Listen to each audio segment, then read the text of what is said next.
What made ESPN what it is are people like Mike Soltys.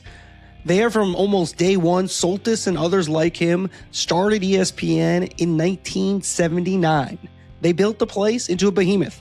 Now, Soltys, a PR legend, is a producer on Sports Heaven, the birth of ESPN. Mike, we like to start fast. Now, you're a big producer now.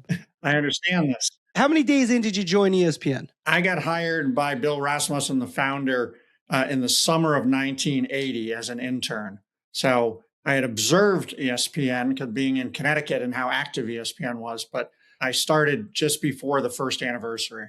Okay, so give us a feel of what is, now you're not there like when it starts September 79, but you're there shortly after. What is the feeling around ESPN? We know what it became. What were you kind of thinking? What was Bill thinking? Give us a little bit of a feel for that, please. Yeah, and while I started a year later, having spent the past year and a half researching it for the movie, I've heard all the stories of the 1979 launch.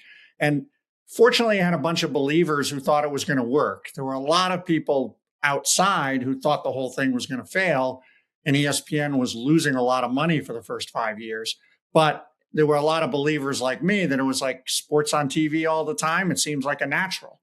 And for a younger listener to this, it's surprising when they hear that the idea of sports being available 24 hours a day was so innovative, but people were truly skeptical that this was not going to work. But you had a lot of people that were working there that were dedicated and bought into it and made it happen. Yeah, I mean, if you think about it, late 70s, and this is just off the top of my head, NBA Finals still on tape delay. Right. The Super Bowl and the NFL, they weren't, obviously there's inflation now, but they weren't making as much money as they are now. I mean, sports on TV, they were a thing. People did watch them, going back, especially baseball, but it wasn't what it has become. You could understand why some people maybe, raise their eyebrows. Yeah, the all that existed if you were a sports fan was weekend afternoons, Monday Night Football, and you'd get 3 minutes of sports on your local news at 11 o'clock. And for a sports fan, that was it. So, I mean, you waited for the newspaper. For me as a Red Sox fan, if they're on the West Coast, I waited 2 days for the newspaper to get, the game results and the box score and what have you.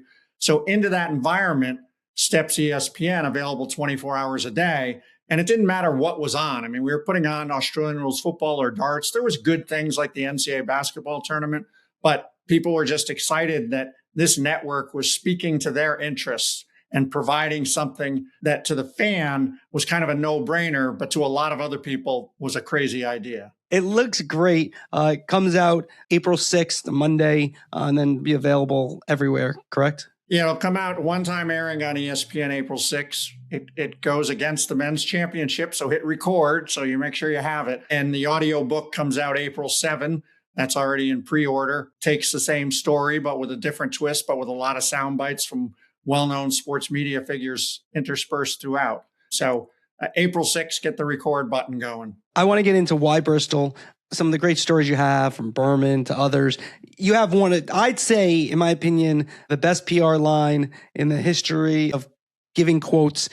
Keith Olbermann, when he left ESPN, you said he didn't burn bridges, he napalmed them in a USA Today column. We'll get into that. And just everything ESPN, we're going to have all that. If you want to listen to the rest of the pod, AndrewMarchand.com, AndrewMarchand.com, twice a week podcast, Mita Perel and me by Tuesday morning, 5:45. And then the main event last week, we had Trog Keller. Next week, John Orand, always popular John Orand for